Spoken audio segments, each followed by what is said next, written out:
And we're live. And I'm going to do this. And I'm going to check my screen. I'm going to sign in as myself. So if anyone here is already seeing us live, well, sorry. Kyle, actually, do you want to check your phone? Oh, you're doing that right That's what I'm just doing. Cool.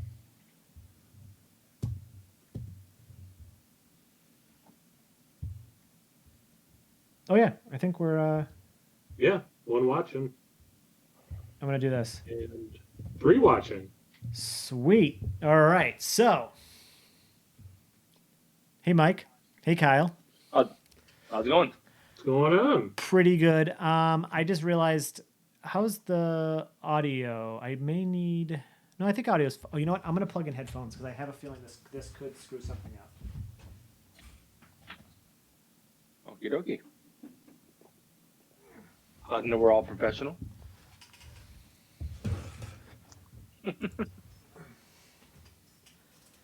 Okay.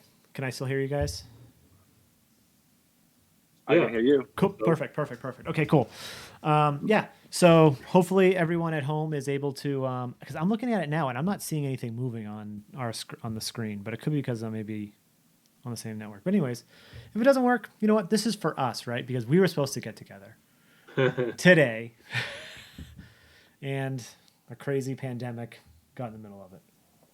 So what you're trying to say is that Kyle was planning on coming here for the 3rd time with us not going there even a single time. Is that what you're saying, Sean? Facts.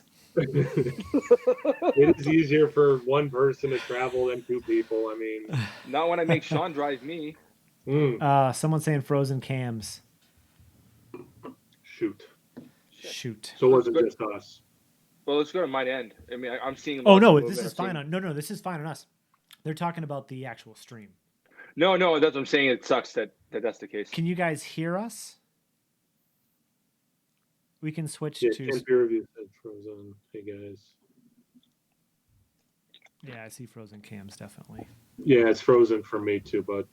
Shoot.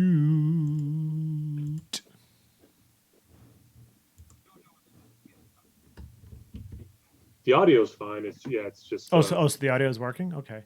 Audio's fine. Yeah. That's positive, I guess. Yeah, I'm seeing the same. Let me try this. All right, now I'm seeing it. Let's see what happens here. So. Sorry, everyone. We're trying something new today. Oh, I know. It freezes once I go full screen. But if I Mike, move your left a little bit. Just My left? Yeah, your left, please. That's forward, left. Yeah, so we know what happens? It freezes once I go full screen. So let me try this. That same Batman poster. Do you still have it on your phone, Kyle? Just one sec. Yeah, go ahead.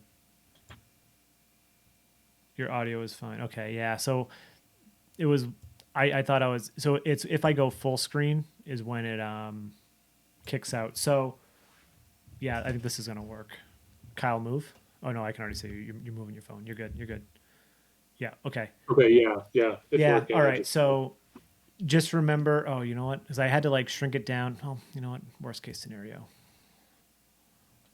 Actually, this is really more live time than I expected it to be. Okay. And yeah, that should be good. All right, that's better.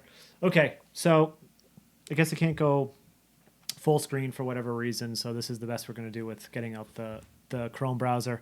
So everyone watching, obviously this is a live stream. We're trying to do something without StreamYard, which with better quality, which is clearly already is. And the funny thing is, this is still 720p, is from what the app says. I need to stop looking at Kyle's screen because on this one because it's delayed. But yeah, so we were supposed to be together today. Like Mike was making the joke that this would have been Kyle's 3rd time coming up, and we never actually went to him. But here we are with the pandemic. So yeah, we've technically made Kyle drive to 2 different states for this. He's driven to Massachusetts and to New Hampshire. That is true. I'm just saying.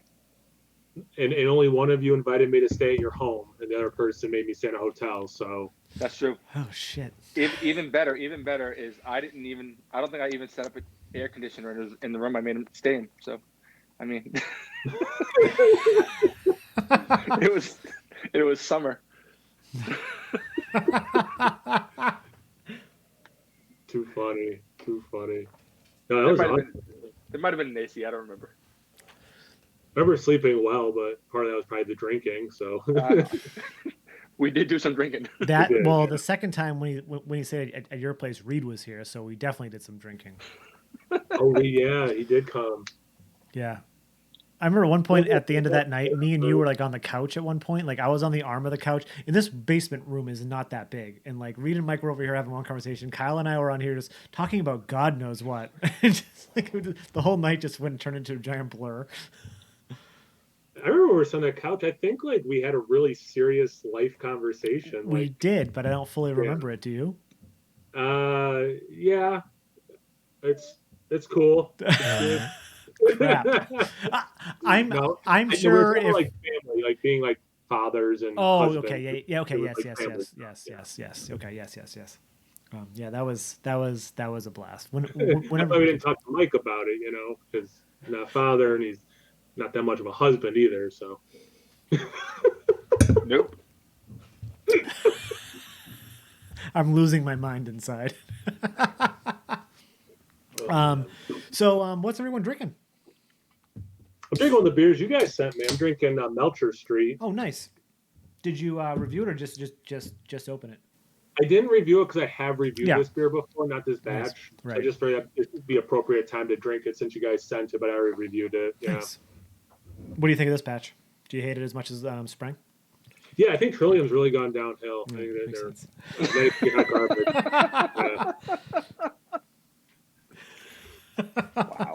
Wow. I just finished that watermelon beer, and I actually think this is Mike said this this is probably the easiest drinking one that they've done. Okay. And like it's just as easy to kind of get down. That sounds so bad though. Like it just gets easy. It just goes down easy. I don't know.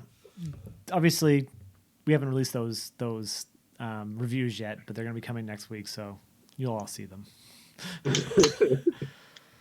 Mike, what do you got?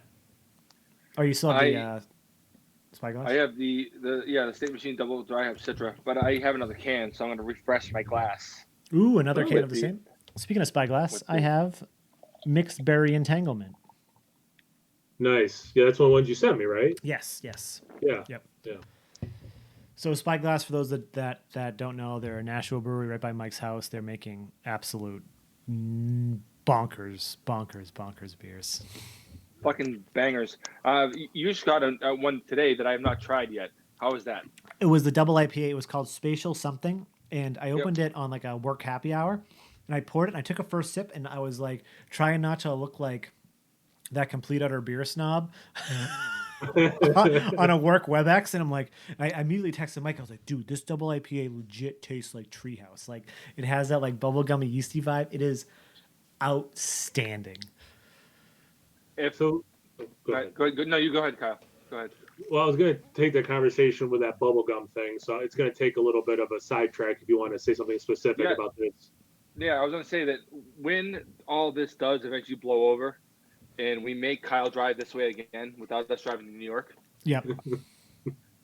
I think we do have to make sure that we make Spyglass a priority because Oh, 100%. like every time we go there, me, you, or me and Reed, or me, you and Reed, or we all just blow their beer the whole time, No, 100%. I agree. Just put that out there. Now, Kyle, you can have a real story instead of my weird. No, it's side. awesome. And I'm excited that you sent that berry one. I do want to try them because you guys talk about them a lot. No, I had someone comment the other day on a video I posted a long time ago. It was the Sierra Nevada Little Hazies, Hazy, whatever it's called. That's good beer. Good Yeah, beer. and they're like I think it's good, but I don't know where you get bubble gum from. Like I was like, it's a common, and I use Treehouse specific. I said it's kind of like a common descriptor for New England IPAs, coming out of Treehouse, for example. But yeah, I was kind of surprised because I've heard it so many times from other people. I just saw it was one of those. I talk about like having a word bank sometimes. I think that's like one of those word bank descriptors for New England style IPAs. Yeah, but I do think it's a note that you don't get right away. I think it's one of those ones that you drink beer, the more you kind of the more you notice it. And especially, I think a lot of times those sort of fruity esters you get out of yeast, I don't think a lot of people notice them right away because they're getting the harshness of the carbonation, they're getting the fruit from the hops and all that, those other notes. I don't think the bubblegum or anything even, because a lot of times with Belgian beers, you get more of those like banana and clove. Yeah. A lot of times you don't get all those things right away. Like Exactly. I think you need to be more experienced. That sounds ridiculous. But with these beers and a lot of things that we're drinking, the more we drink them, the more things we pick out because we're able. Experience is the wrong word. I'd say through liver damage, we have been able to sort of pick through these things because I mean every time you have a beer, I mean. You can probably, as long as you're not too familiar with it, you can pick out things you didn't get the time before, you know? Yeah. That probably went on way too long. No, We got to fill time. This is the name of the game. Just ramble on and on. And actually, we're about to have one more, I think, if this works. I was just looking at some of the comments. Oh, yeah. Let's go through the comments. If you're looking at them too, perfect. I'm starting to reply too from my personal account. Okay. I like how Matt says it's 1080p. I'll take it.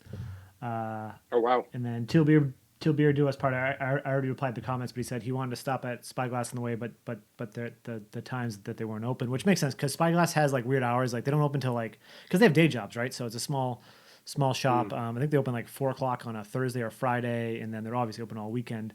But with the new pandemic, they're opening at 2:00 on Thursdays through Sunday if they keep stuff. So today they actually ran out of beer after I picked up, and they're not opening tomorrow. Okay. Beer Chug says cheers. Sorry I couldn't make it on Wednesday, but I'm sure it was a great What the ABV. If you guys haven't checked out What the ABV and you want a beer game show, Wednesdays 9 p.m. Eastern. Hold on, let's admit. Oh, I'd have to hold on. Someone's going to see my browser. I watched a little bit. I saw Rod J won the fourth time. He won a fourth time? Fourth time. At least fourth time. I didn't watch the second round. What's up, Matt? Hey. What's going on? What's going on? Not much. This is... Matt is coming in clearer than anyone here, to me. Everyone looks pretty clear to me. This is way better than StreamYard. Well, I found out a way to use my iPhone as a really good webcam. Oh, so yeah. Yeah. So that's like miles ahead. I couldn't get it to work at first, but now it works perfect. So yep. Yeah, it's like a billion times better. Mm-hmm. So what you're saying is I could be using this instead of... You could. You could. Yeah. I had to pay. It is free stuff, but I just bought an app. It was like $7. And the best part about it is it actually works wirelessly too. So it's like I unplug it and walk around my house. And I thought it dropped connection. Not at all. Oh, really? So what app is it? What? What app is it? Epocam or something like that. I'll text it to you. Yeah, definitely. Yeah, there's like 19 billion of them, but I guess this is the one that's been around the most. So the only thing that sucks about it is that, I mean, this is very much like first world problem nitpicky bullshit, but it you can only use one camera. I can't use like the ultra wide camera or something like that to get a bigger field of view. Right. You know what I mean? Like, which would be awesome, but it is what it is. Better than nothing. Fair enough. Now, so basically, I wrote about I hate StreamYard, and you went apeshit today. Apparently, I did sort of. Yeah, I was like, I'm gonna make this work, and then I was in here. I was down here by myself, connecting to my phone with this, and I had my phone on. I texted Kyle. I'm like, hey, do you got a couple minutes to test something real? Because I had like 15 minutes before I had a work call. He's like, yeah. So we jump on here, and we're testing it, and I'm looking at it, and I'm like, everything's working fine. And then I was like, I think for the last 3 years when we've been doing the holiday live stream, I've just been overcomplicating it because we could have. Yeah, I've definitely been overcomplicating it. I've been stressing myself out for nothing, and it just works. The only downside is you can't go full screen, so this is still technically the Chrome browser. So I'm just like moving it so you can't see like. Yeah, I saw you do that, and honestly, it doesn't look any worse for the wear. So it looks fine. Yeah. You know what I mean? And honestly, like if you really want to, I mean, if you think about it, you're moving the browser up, okay? Just you could run some kind of graphic or scroller on the bottom, or something like that's the to, you know, instead of having like your overlays and shit like that get in front of somebody's face or something. Yeah, that's gonna be my next thing. I think I'm gonna figure out, like, because this whole all this little black space right at the bottom, like that'd be perfect for like having like some type of like ticker or something like that or whatever you want. Yeah, the only thing that's annoying is that I do like to look at myself, and I forgot to install the Chrome extension that's like lets you have yourself on the screen. You had to. Oh yeah, grid. Yeah, yeah, grid. Yeah. That's the first thing I noticed. I was like, why can't I see myself? And then I'm like, why did somebody have to develop this? Why didn't Google just do this? But well, see, that's the thing though. Google did have it because it used to be there with Hangouts. Oh right, yeah. It's true. But they're just like, I think they wanted to make it like strictly like business related. That's why you have to jump through the hoops to make it work. But yeah, what I saw already online is like infinitely 1 gabillion times better than StreamYard. Nice. It's not even funny, and it's coming through as far as they YouTube says is at 1080p. That's what they're nice. That's when you go down and click on what resolution you want to watch it at. That's the resolution they say is the highest. So, and it looks pixelated to the point where, because it's a live stream, you know what I mean? But it's still it's infinitely clearer. Awesome. Well, now we have a new toy to play with. So maybe if any other beer tubers want to know what the process is, especially beer chugs, if you want to do that for what the ABV, definitely. The only problem is that you have to have G Suite. So, you know why? That's probably right, because I have it because remember when Google was doing a free version years and years and years ago for like 4 years? Yeah. That's what I have. I have like a legacy account, so that's why I have it. Yeah, you have to have G Suite, but here's the thing. What is StreamYard's what? $20 a month? Yeah, what's G Suite? G Suite Basic is $6. Oh. So that's and you get better aim. You get all the other stuff with it, so it's like a no-brainer. Yeah. Sweet. Welcome to nerding out about fucking G Suite. Beer tube behind the scenes. This is what we did. Like, if anyone thinks that we're just discussing beer all the time, it's not. We're just bitching about technology. A lot of technical stuff. Yeah. So Matt, what are you drinking? I am drinking a couple different beers. I did beer reviews before he came on. But the one I'm drinking right now is I can't see. That's why I can't see myself, because I can't do that. Is Stump Knocker from Swamphead Brewing out of Florida. Oh, what is it? Yeah, it is a American Pale Ale. Nice. Yeah. Overall, it's not that great, but the cool thing about this beer, though, is I don't know if I mentioned. I don't know if we did the live cast the other day. I mentioned it. Dude sent it to me. Works at the brewery as a cellarman now, but he turned me onto the brewery, but like 4 years ago, as a viewer of the channel, and was like, "Hey, man, I really enjoy this beer from this brewery. If you could track some down." He didn't even send me any. He said, "I just like this brewery. You should get some." And I ended up getting some. And then 4 years later, he ends up working at the brewery. Oh, nice. Yeah, so that was a cool little loop, you know.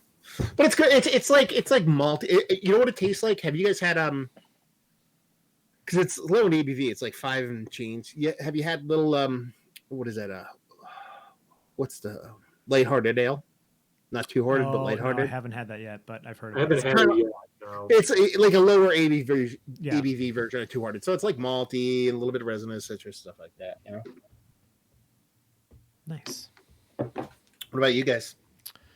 So I'm drinking Spyglass Mixed Berry Entanglement. This is what is it? Raspberry, strawberry, blackberry? Yeah, sour ale.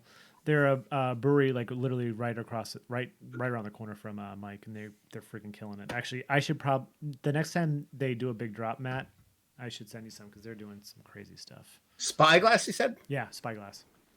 They're very small. They're very small. I've heard of them before, though. I don't know where. Maybe it's because of watching you guys. It could be us, like Maybe that's right. Yeah. They're easily the best brewery I can drive to with any reasonable distance. I mean, luckily for me, they're literally 3 blocks away, but there's nowhere in driving distance that makes beer this good for me. Like, I've been literally choosing to go pick up Spyglass, like no touch pickup, instead of Trillium, just because it's like it's an easier drive, but it's also the beer is just so fucking good. It's Trillium will deliver right to your house. They do, but like since it's caught on, like so they had it this week for so they're doing Lowell every other week it seems, and it's now selling out within 5 minutes. Oh, geez. So I like this week I didn't even bother trying, but Spyglass, they're doing a drop every week, and you just drive up, they put it down in front of you, take it and put it away, and it's just so much easier. Yeah, in Jersey, you pretty much do that. Either breweries will deliver to your house or like places do curbside. You got to roll up to a place. I pop my trunk and I get my car and I call them. They come out and they just put it in my trunk, close my trunk, and I drive away. Yep. Oh, you're better than. Yeah. So what did you guys have planned that you were going to meet up? Like, was there any kind of event that you guys were going to kind of hang out and do, or just general hangs? Just hang out. I mean, it was I guess we've done it once a year at this point, except this year. So yeah, like 2 years ago, we were just talking, and I think Mike, you invited me to Sean's bachelor party. I did. Right, and I couldn't make that weekend. Yeah, Sean didn't want you to go, but I invited you anyway. Yeah, I do remember that part. I wasn't going to mention it, but I do remember that part of the story. It was legit. Like, I wanted to go, I just couldn't go that weekend. Yeah, I get it. I was like, hey, like, I do want to come up. How about I just come up in a different time? So I went up, and it was just such a cool, weird experience where we had known each other digitally, and then we met in real life. And other than me being way taller than Mike, and I thought Mike and I maybe were the same height because he's so much taller than Sean, but Sean is just such a short person. Other than that, it was just like everything I had already thought, and we got along really well. No, but yeah, we had a good time. And then it was a year later, we did it again. And then only a couple months later, we did Beer Tuber Palooza, so we've hung out in real life, 3 times at this point, which I think is the same number, Matt, you and I have hung out in real life. We did How many times? We did Beer Tree once. We did the Upstate Farmhouse, and then the podcasting. Did we do Beer Tree once or twice? Just the once, right? Just one time, yeah. Yeah, because that's when I met your wife. What did I bring my wife? I don't remember. I know I met your wife. I'm pretty sure you did. Maybe I did. Did you? Maybe you didn't. I don't know. I could be confusing her for another woman. Wait, what was the other woman you were with? Don't worry about it. She was a bartender and she got off. Okay. Well, your guys are making out. I mean, it's just weird. You're with watching these, right? But yeah, about the same amount. Yeah. But yeah. Speaking of though, it'd be interesting. I don't know how you guys are feeling mentally about Beer Tuber Palooza. I mean, it's going to be in the summer, so it might be doable, but kind of super tentative right now, obviously. Yeah. I mean, I know I was pushing for July, but probably August would be a better tentative date. Yeah.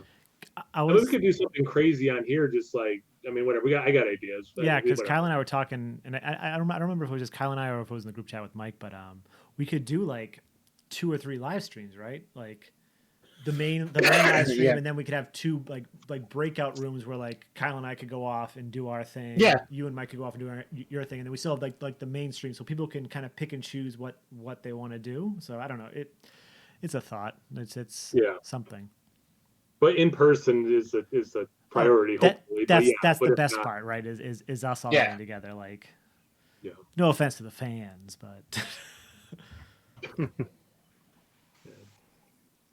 one thing, Kyle. Mike just wowed fans. Like, wow. And he rolled his eyes like so hard that I think my camera broke. No, I went wow for Sean's response. Their subscribers jumped this week, so they got really cocky the last couple they're days. Now they have fans. Did you guys get a bump this week? Well, like 7. Kyle said it really. He goes, "Hey, you guys got a good amount of subscribers." And he's like, "I saw that you had this many," and like he said the number that we saw now. He was like, "Yes," and it was like 7. It's like, thanks, Kyle. 7 subscribers is a bump. One a day is pretty. I mean, I don't average 1 a day. I think that's good, man. Oh, actually, yeah. I guess you think about the average. That's a good point. Okay, fair enough.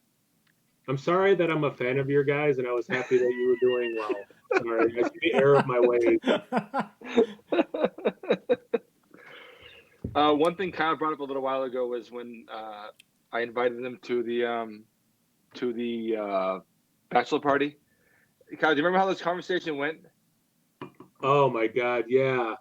So Mike sends me a text like, I want to ask you something, but it's kind of like a weird question. And I just said, yeah, my wife's black. You don't have to like. Jesus. And he's like, "Oh no, that's not what I was going to ask you."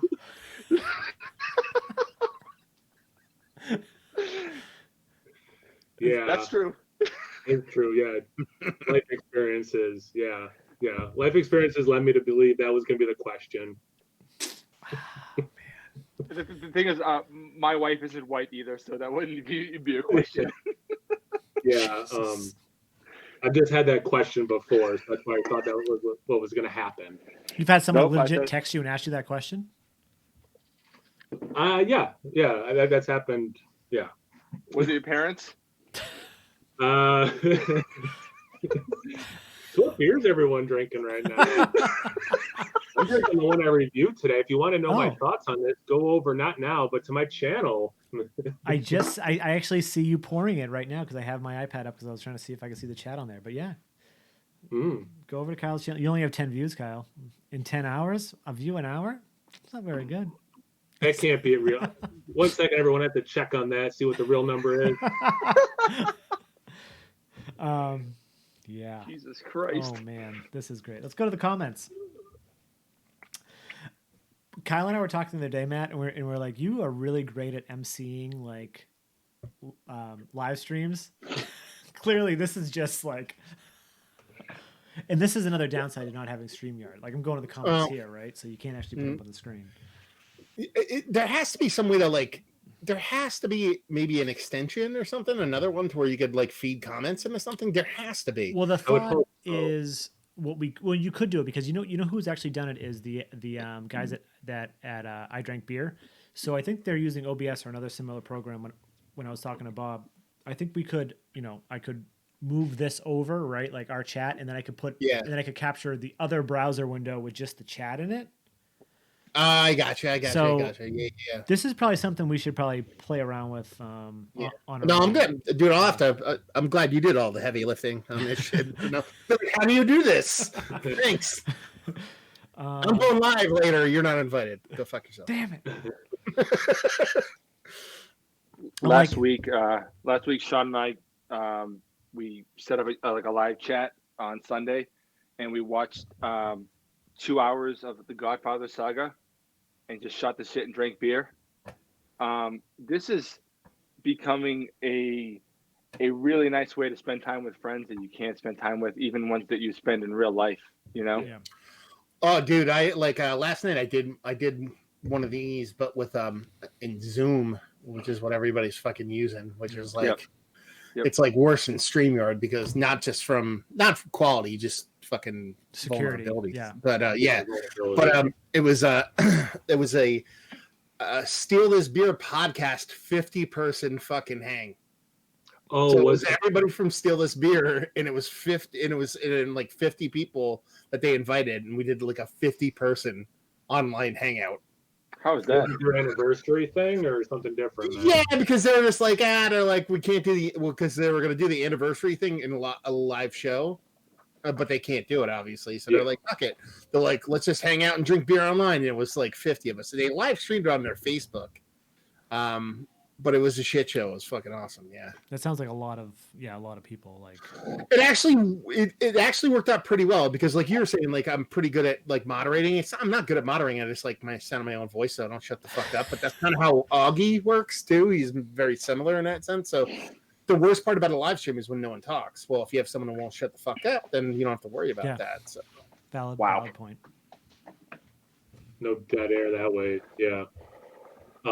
Yeah, Steal This Beer is one of the few beer podcasts I actually listen to. That is someone I would always recommend to people who like beer stuff. Steal This Beer. It's awesome. Go ahead, Matt. What were you gonna say? Because it's just not stuffy. You know what I mean? It's not technical, even though it can be technical at times. It's not overtly technical. There's nothing wrong with that, but there's a reason why we don't do fucking homebrew channels. You know what I mean? We're not that's not what we do.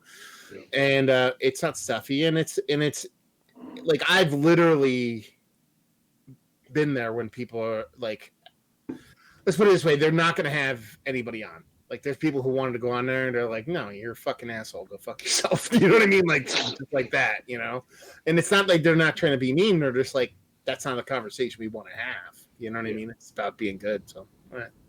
Well, one of the reasons why I actually watch like Matt, your channel and Kyle's channel, and I don't really watch a whole lot of beer tubing. It's just I like the looseness. I like that it feels like you're listening to a friend talk about beer. It has a looser. It doesn't have a stuffy vibe, and like that's why I like those. Your channels. It feels like your friends talking to you about beer. It's a super hard. I don't know if any of you guys deal with it, but it's like a super hard, like what's the word I'm looking for? I'm such a creature of pattern that I get into such patterns with doing things that sometimes I get complacent because I'm so sucked into patterns but I see myself doing it. And then I'll be like, stop being like, there are times when I go to do a beer review. I'm like, I'll sit there and I'll like I'm fucking Stuart Smalley looking in a mirror about affirmations and shit. Like, I'm like, dude, just anything that comes to your brain, let it fuck come out. Don't try to like overthink it. Don't try to be like whatever. Just fuck. Yep. Come on, stop being. And I feel like I'm robotic half the time, but then there's like waves of it where sometimes I'm like, I'm just like, I don't give a fuck, When because I'm like trying to talk about a beer and I'm talking about diacetyl, I'm talking about this, I'm talking about that, and I'm like, wait a minute, I'm like, you used to say shit like it smells like concrete that someone pissed on. Like, say that shit, motherfucker. Stop being so fucking prim and proper and shit like that. But, well, that's one of the things I go through with Sean sometimes. Where I feel like sometimes I'm only going through the motions, and every once in a while I feel like I catch like a good vibe, and like I feel like I'm being me, and I'm talking like me, and I'm describing things like the way I talk when I am having a conversation with him, and I know that's when I can see it even in his eyes when we're having those conversations, where I feel better about what I'm describing because I'm describing it from my point of view instead of like you almost go through those motions of describing things like it. But when you pull things from memory and how things smell and the way it reminds you of things, I think you get a better vivid picture of what you're actually tasting and smelling. It's better than pulling out like not catchwords, but it's better to describe things the way people can understand them in a very very easy way. And when you say pissing on concrete, that's something people know that smells. Yeah, no. No, and that's something, and honestly, that's something I always kind of subscribe to. It's just, it's fighting the battle between being technical and being human, which is, again, the circle back on Steal the Spear is one of the reasons why that's a good podcast, because they toe that line in a very, very fun way. Understood. Great. Yeah, it's informative. They're funny. They bust each other's chops, which is great. Like they get good. Now they're doing different breweries and how they're handling this situation, which is obviously super interesting. Yeah, it's a good podcast.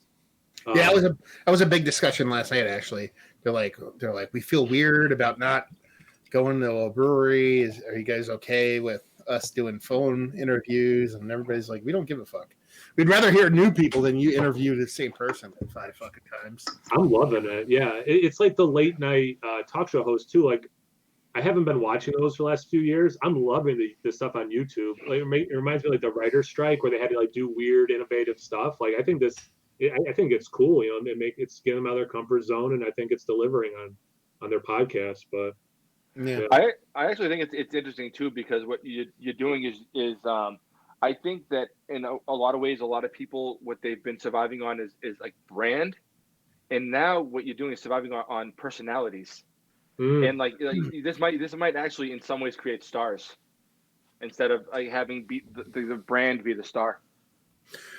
It's going to be really interesting to see what comes out of this. Cause there's I love sports. It's like one of my favorite things in the world. Like I love American football, I love soccer. I love sports in general, and just it doesn't exist right now. And one of the interesting things that happening is that they decided to fill the void with replaying a lot of old sporting events. They're replaying seasons or important games and stuff like that, and they're getting genuine ratings. And when a bidding comes up for a sport, like the NFL is gonna, they bid on it, like the TV contract's up, and they'd be like, okay, who's gonna buy our Saturday games? Who's gonna buy the Sunday games? It's like, do we really need to spend $19 billion on that, or is like old stuff is that enough to get interest? Like, what are we really buying here? And that goes the same for a lot of different stuff. Now, conversely, nothing fit this format better than HBO Go, Netflix, fucking Hulu. Like, they're pretty much just like, we have to make everybody stream in 780, 720 because everybody's watching us right now. So their stock is going to go through the roof, where it's like, creating their own content or doing the things that you do. And then, like, even sports are like, Major League Baseball is having a pretty much a World Series with humans playing MLB The Show, and they're going to televise it on the MLB network. and they're getting like each Major League Baseball team picks one player, and that player plays their team in the show. And then, you know what I mean? Like, people are going to watch it, so it'll be really interesting to see where loyalties lie when all this goes down. When I was active duty, there was my captain at the time that this happened was a huge football fan, and he bought a little like mounted like dish to put on top of the sail, and then he kept trying to direct the ship toward where he can get a better signal to try to watch football underway.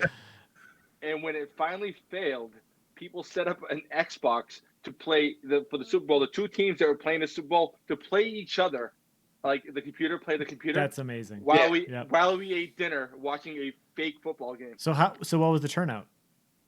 I don't remember. Was it did the right team win? I don't know. I didn't give a shit at the time. I don't know. At that point, I was working 18-hour days. I was not worried about that nonsense. Fair enough. But I look back now, it was really funny. Like, just like the desire to absorb football got down to people watching an Xbox or PlayStation, whatever it was. I don't know. It doesn't matter. But a video game of two teams playing. It's fucking ridiculous. But later on, to tag on, we did actually get to watch the Patriots lose fucking whatever to the Giants. Oh, the Giants. Yeah, our undefeated. Yeah, okay, let's just. Wait, stop. Was everyone drinking still? Are we still drinking the same beer? Which time the Giants? It was twice. Yeah. Okay, it was the undefeated you didn't say which one. Yeah, okay. It was the undefeated season. Oh, okay. Yeah, no, right. It wasn't the undefeated season. They didn't go undefeated. God damn it. No, they went. No, they won all but one game. God. No. I disagree. The season they were undefeated that season. The postseason they were not. Once Mike's agreeing with me on something. This is shocking. And Kyle's just looking at his phone awkwardly, like, "Mommy and Daddy and Auntie are yelling." The season see what your Mike. Your problem is that you're confusing season with regular season. Or postseason. Why do they call it the postseason if it's not after the season? Exactly. There's regular season. There's postseason. As a whole, it's called the season. Understood. Like they were first unbeaten half, in the regular season. So the first 3 quarters and the last 3 quarters, you wouldn't go, "Oh, it's all the quarters." No, you'd be like the whole thing, the season. Yeah, but it doesn't post. Isn't it like Latin for after? Yeah, it's after the regular season. Or after the season. No, I don't even give a fuck about the Patriots. I know you hate the Patriots, but I don't actually care. Well, I'm double down on this one because I'm also a Dolphins fan, so they're the only team that actually go undefeated. So, they win the Super Bowl that year? Yes. How long was the season that year? Oh boy. How many games? 12. Oh, weird. Wasn't 16? That's strange. Yeah. It doesn't matter how long. The season was won, you'd be undefeated, baby. Understood. Yeah, no, I don't actually like. I joke about it all the time. I don't actually care. Football is an okay sport. I don't mind it, but I don't have a huge Patriots shit. I don't give a fuck. It's a game that I like. I prefer watching the game than caring about the teams. That I like I just prefer frustrating Sean. That's all. Yeah, I know. That's all this is about. This is. It's I've seen you just get up in arms about the Patriots on Facebook in the past. Wait, me or Matt? Him. Oh, Him, Matt. I don't get up in arms. I just speak the truth. You call. Cheater's a cheater. What are you gonna do? Wow. But it's not like there's no like wow, like it's not like you could. It's fact. It's like why do people get like huff and puffed about it? It's factual. Some of you it can argue could some. be factual. Well, okay, if you cheat, okay, if you go undefeated, that means what? That you won 16 games. No. Like push that to a side. If you go undefeated, that means what? You played a game, you never lost, right? Yeah. Right. Okay. If you cheated, what does that mean? You played a game and you cheated. They absolutely cheated in the Jet Spygate. That's not up for debate. So if you push everything off to the side, they're still cheaters. It doesn't mean like they're more cheaters or extra special cheaters. No, they're cheaters. That's fact. Spygate is fact. Like they admitted to it. It's not like, you know what I mean? It wasn't like a thing where you could be like nebulous or anything. Anyway, so what are you drinking? By the way, because I see Sean's just getting angry and sad at the same time. Kyle's texting you guys direct going, fuck this guy. Fuck sports. Fuck manly things. I have no idea who Kyle's texting unless he's texting Mike being like, oh boy, this is going to be awkward. I'm not texting anyone who's in this video. Matt, I am drinking, like Sean, Spyglass, but I'm drinking State Machine Double Dry Hop with Citra. It's like they're... So it's like how you guys used to be night shift fanboys. Now you're Spyglass fanboys? Pretty much. Yeah, pretty much. Remember when we almost hung out at night shift? Yes. That was during one of the Fluffy releases. Yeah. Yeah. That would have been. Actually, I think it was just me there. Was Mike? No, Mike, you were there too, weren't you? I was there. Yeah, because Rosita and Larry were there too. Yeah. Yep, I remember. Was it a ETF thing or what was it? No, I was randomly in Portland, Maine. I think coming back. And you hit a few breweries around like Lord Hobo and shit. Didn't you hit Lord Hobo? What I did was I went with my buddy George. We wanted to do a beer trip, and this was like 3 years ago maybe. And we went to Boston. We stayed there for a night. Went to Boston, hung out, and then we stayed a night at a hotel. Went up to Portland, hit a bunch of beer breweries and stuff like that. Stayed a night. Came back to Boston, stayed a night, and worked our way back. I don't know if it was the first time or a Friday or Sunday or whatever day it was, but yeah. Did we meet up? Did we actually say hi real quick or no? I was there and gone before you guys got there. It was a big release, and like it was like a giant, like the place was packed. It was when they had this side by side, like the second tap room, and like I don't know. I remember we texted, but the whole place was just completely mobbed, and we were like this, and we had like 2 carriages with the friends we were with. It was just. I remember you saying you're like, we have our kids with us. It's crazy or something like that. I was like, yeah. We would. I think George and I, because we got there really early because we were driving and our timing was bad, and we got there like way too early, but it worked out because we were only like 5 in line, 5th in line, or some bullshit like that, and ended up getting in and out pretty easy. But we went in. I think we had a couple beers and then we left, and then we went back at like 11 o'clock at night or some shit like that, and got shitty. Oh, you went back later that night to night shift? Either I don't remember exactly. I don't know if we went the night shift on our way up to Portland and then on our way back went the night shift, or went the night shift because when we were going to Portland, we stayed each night. On the way up to Portland and the way back, we spent one night in Boston, and we just kind of Ubered around and went to random tap rooms. So I'm not quite sure which day we went. It's all a haze. It happens. Pun not intended. Speaking of hazy, this is a great beer. I need to go get another beer. Yes. Speaking of hazy, this is straight haze.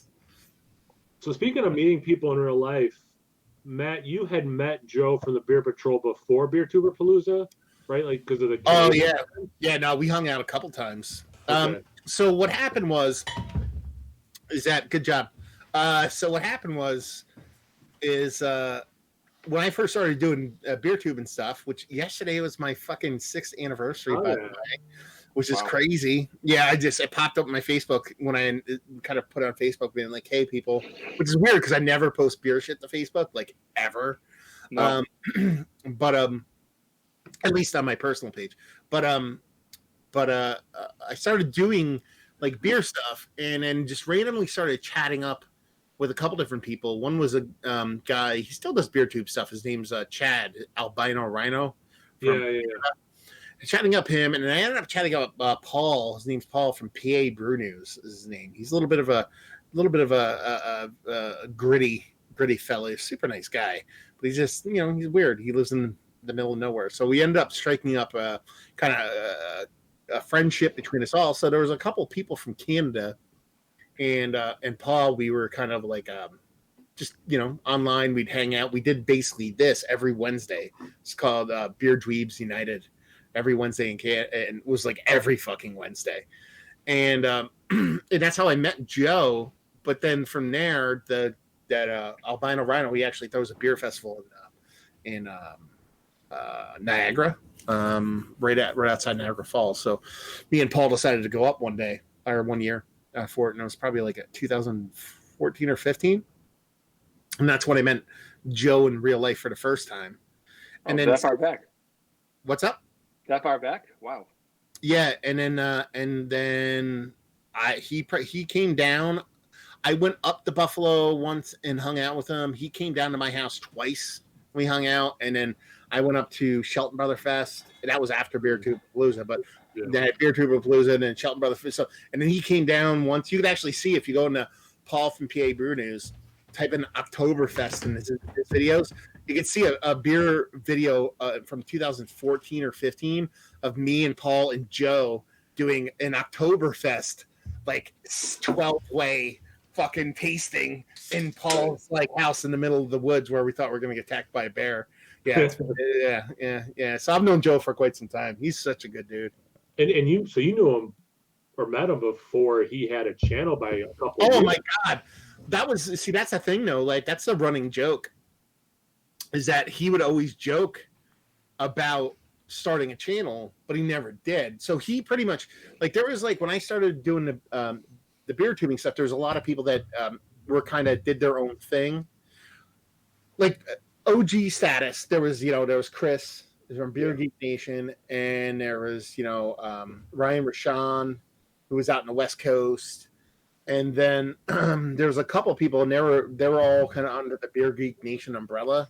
But then they kind of stopped doing their stuff. So the Canadian guys were doing stuff. There's like Albino Rhino. There's Nick from Maxwell Star Beer Reviews. There's a friend of ours called Ewart, who's Strange Bruisings. There's a bunch of people. And we all just kind of chatted all the time. So that was like the people that I talked to, even though most of them were from Canada. You know what I mean? Like we just kind of just all hung out together. And basically they did what we're doing now. But yeah. Regular. Yeah, it was fun though. It was cool. It was a weird time. And we went up there and we did when he had his festival. If you go back in my videos and everybody else's videos that was at the festival, you could see we did like basically we did like kind of like a beer tuber palooza before that, but it was more like everybody go up for Albino Rhino's festival, and while we're there, might as well shoot some beer reviews. So everybody bring a bunch of beers and we'll hang out. So it's very similar kind of vibe. Yeah. Did I answer your question? I don't know. Yeah, no, it's such a unique thing to meet people on the internet in any way, but this way where you do kind of feel a sense of connection because you watch the person a couple times a week or whatever, so you get a sense of their personality, who they are, and we meet them in real life, and it's just like, yep, they're who I thought they were, and then it's like it's just such a it can be such a fast friendship in real life. Or the exact opposite. So like one of the guys that would hang out online all the time was a guy named Ewart. He has a YouTube channel called Strange Bruisings, but he doesn't really do much. He's more just kind of hanging out. Oh, back to your question, which is what I didn't answer before I go on to that, which is Joe. The running joke was he was always going to start a channel and he never would. And then he was like he got to the point where I made a logo for his channel and did all his branding. Like he's asked me, he's like, "Can you make a logo and stuff?" I was like, "Yeah, dude, I don't give a shit." And it was like over a year later he started a channel. Like it was that much, and I don't think it was because he was trying to do like a long con fuck with people. I think he was just kind of nervous about doing it. But then like he said he would never. He's gonna do it, and every day we'd joke, "Oh, your channel launching today?" So April 1st, he launched his channel. When he first launched his channel, he launched out on April Fools. So everybody's like, motherfucker, you're going to start a channel. But then we just kept going. We're like, oh, shit, he started a channel. Anyway, and it was probably like a 2.5 year long joke. That's what I'm talking about. It wasn't like a couple of months of us busting balls. But anyway, sorry, go ahead, Sean. No, I was gonna say. So going back on that, on starting the channel. So you posted, was it yesterday? Or the day before was your anniversary of starting the channel, and you said in your post that you recorded a bunch of videos. How many videos did you record before you decided to? I started recording videos in February and didn't post. So 2 months, right? Yeah, February. But here's the thing: I think I posted one video. If you actually go and look at my first video, I think it's from February or January, right around there. I posted one, then didn't post anymore, and then said, "Oh," because I watched it and I said, "You suck." And then I did a bunch of videos. Plus, I was worried about not having content. Yeah, it was the biggest worry in history of mankind. But so then, I waited a couple months till I had a decent backlog of 10 to 20 videos, and I was like, okay, I'll go forward with it. But back to the other one, I was talking about the opposite. So you were who we would hang out with online. I genuinely hated him. I thought he was a douchebag, and I was like, this guy's an asshole. And then we ended up meeting up in real life at that festival, and he's the fucking nicest dude ever. We hung out all fucking day, chugged beers. So it's sometimes you're like, this person's a fucking dick, and you meet him in real life, and you're like, oh, actually not a dick. Well, I feel does anyone else on this stream have a similar story where they met someone who does beer reviews online in real life, and they were cooler in real life? Do they seem... he's on his phone, so never mind. No, I swear I'm listening. Keep going. God damn it, Kyle. No, this is the thing is I feel like a lot of these channels is especially on if you have someone that does a review in 3 minutes, very, very short, they get in and out. You don't get to see their personality that much, but for those of us who do 5 or more minutes or up to 10 or even 20 or 18 when we do ours on average. Yeah, that's right. No, but I feel like you get to see who these people are, and if anything, Sean and I, on camera, I feel like we come up as who we are. This is how we treat each other in real life. I feel like the people I have met through the BeerTube community, which not extensive, only a few people, they are who I thought they were within reason. I mean, I before I ever met you, before I ever met Matt, I had a pretty good idea on who you guys were because I got to see who you were because of the way you guys do your reviews. Because, as I mentioned, they're not stuffy. I feel like I get who you guys are through the camera. It's a little looser. It's a little more. I would not have gone to BeerTube-a-Palooza if I thought Matt was going to be a jerk. He's a good guy. I love you too, Mike. No, but I mean that. I mean that. And I wouldn't have been excited to meet you, Kyle, if I or invited you to Sean's bachelor party if I thought you were going to be a jerk. The way the communication we all had, I was comfortable having met those people. I didn't feel even awkward meeting Matt. I thought, oh, it's Matt. Because just through a few conversations and through watching his videos, I felt like I knew who Matt was, Yeah, that was so I've had experience a few times. The Nerdsense guys, Matt, Joe from the Beer Patrol, and Joe from Jow's Arcade, and every single one, it was just I'm familiar enough with who they are from videos that when I met them in real life, everyone was it just made it so quick to feel comfortable, in a real life situation, yeah, for sure. Yeah, that's the thing. You're you mentioned Joe's Arcade, and there's some people from Greg Beer Reviews or even Darwin and some other people, is that they what they do and what they're trying to do is very specific, and you can take or leave what they do based on your style and what you enjoy. Yeah.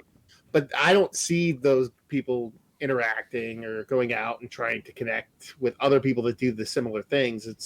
It's talking to a camera, and then I do my thing, and then I'm out. You know what I mean? Yeah. Where then there's people like you guys who it's I'm the worst when it comes to getting back to people about Chippy. You guys are constantly texting, connecting, and I try to keep up with that kind of stuff. So there's a different kind of mentality to it for some people, where some people it's more of kind of a thing they do, and then for other people, I believe it's just a thing they do with. It's almost like the videos aren't just for the watcher. It's for a conversation to have interact with people. That's a good thing. Yeah, but watching. Oh, go ahead, Mike. I say, but even beyond all that, like I have a chat. It's through with Kyle and Sean through an app we use called Telegram, and it to me it isn't like I have a chat with Sean and a beer tuber. It's Sean and Kyle. I don't look at this point having even though I've only met Kyle in person a couple times. It's just it's just a chat between two friends. I don't look at it through the beer tuber Facebook chat. I don't look at it like that. These are people that this is just beer tubers. Like these are people that a lot of them I've met in person in these two groups. Sorry. And I don't look at it that people like, oh, well, I'll get back to it eventually. These are my friends. If they have something I find interesting, if they have something they say that I want to respond to, I just respond. It's Matt. Oh, it's Kyle. It's Sean. I don't look at it. It's not to me beer tubers. It's people whose company I've enjoyed or conversations I've enjoyed. You know what I mean? I think that's, and I don't mean this in a negative way, Mike, but I think that's a no shit Sherlock statement because I don't think any of us are going to interact in that way with somebody we view as just a vessel for beer fuckduckery on YouTube or Instagram or whatever. You know what I mean? It's like the thing, like, you know how like your mom or your aunt or your cousins, like, I have a friend, they like beer, you get along and be like, I'm not quite, I don't think get along. Right? Just because they like beer doesn't mean I fucking like them. You know what I mean? So there's more to it than just that. But it was interesting. There are people that message me that I'm like, oh, okay, and I'll get back to them later. You know what I mean? But the people I interact with mostly in the beer tuber community, they're not just beer tubers to me. They are my friends, and I look at it that way because even people that I see more often, maybe I don't like them as much. Well, I got the hint, but cool. Good thing we're quarantined. I guess you're gonna love me after this is over. Too funny. So I can think of some of the people I'm probably talking about. No, I already know. All kidding aside. So the next one, the next year I'm gonna have some every trillion ever. No fucking way. Yeah, what is girl. it? You still have Tilted that? forward. Yeah, Tilted forward. Sorry, you got glare. Dude, how old I is can't that? see. Yeah, you're good. Other trillion clap. Dude, how old is that beer? 7/29/19. Whoa. Yeah, buddy. That was a great fucking beer, though. I have another can. Do you really? Is it an IPA? It's a triple IPA, right? It is probably a Imperial IPA. So it's a triple. It was another half. Other half release. Yeah, I'm pretty sure we definitely reviewed that. But save the other can for after quarantine ends. Let me verify. I'm pretty sure I have another can. I believe. No, it's fine. 90% sure. But I'm excited to have it. And here I am drinking a 4.7% Pilsner. But actually, wait, hold on. I have a question. All right, guys. Remember the picture I sent to the group chat earlier to all of you? And I said, guess I'm never going to have to put... Can you guys see this? Yeah, why? Oh, yeah. Nice. Looks way better than fucking StreamYard, right? Oh, yeah. It's pretty darn clear. So, Sean and Mike, when you guys can get back together in person, is there a first beer you're definitely doing? Yes. What is it? Or can't we know? Do you want to spoil it? Yeah. Do you actually know what it is, or are you hoping that I'm going to tell you? We talked about it in the chat. Okay, good. All right, so what we have is it's not going to be well. The first beer we're going to do. It's not the first beer we're going to do, but it's the first. We're going to do a series. Answer the fucking question. Okay, fine. We have a 2010. We have a 2010 Foothills Sexual Chocolate Imperial Stout. But we're not going to do that first. We're going to do this year's. We have a can of this year's 2020. We're going to do that, and then we're going to do the 2010. Nice. The 2010 was bottled in February, and we were supposed to do it in February, and then we kind of like forgot. Yeah, we pushed it. And then by the time we pushed it. Yeah, and then by the time it happened, we were like, oh yeah, we got to do it. We're like, oh fuck, I guess we can't ever hang out again in our lives. Are you going to play Randy Watson in the background, or are you just going to just review it? I don't even know if I get that joke, but I assume it's. I think Mike gets it. Nobody gets that joke. You're not allowed to review it. Send it to me. Fuck you guys. Oh. Sexual Chocolate is from fucking Coming to America. It's Randy Watson. Oh. He's the singer from Coming to America. His name's Sexual Chocolate. He like stamps to the background and freaks out. Oh, you guys are sad saps. I got it. Oh no, Mike got it. I saw his face. I didn't get it though. I haven't seen Coming to America in forever, but yeah, but no, that's probably what we're gonna do. That's another mark on your fucking. But that's the first. Well, yeah, that's definitely 100% gonna be the first. The second is going to be obviously the can, but the other one that I'm saving, Trillium's 7th anniversary. They did double barrel Cuvée de Tetro, so it's JC's. Wild like ale that's usually aged in I think cab barrels. This is aged in 2 different barrels. Mike, go ahead. This is the second time they released it, so there's no usually. It's no. This is different. No, this is different. No, but this is the Cuvée de Tetro. They've done 2 releases total. 3. They released it back in the day.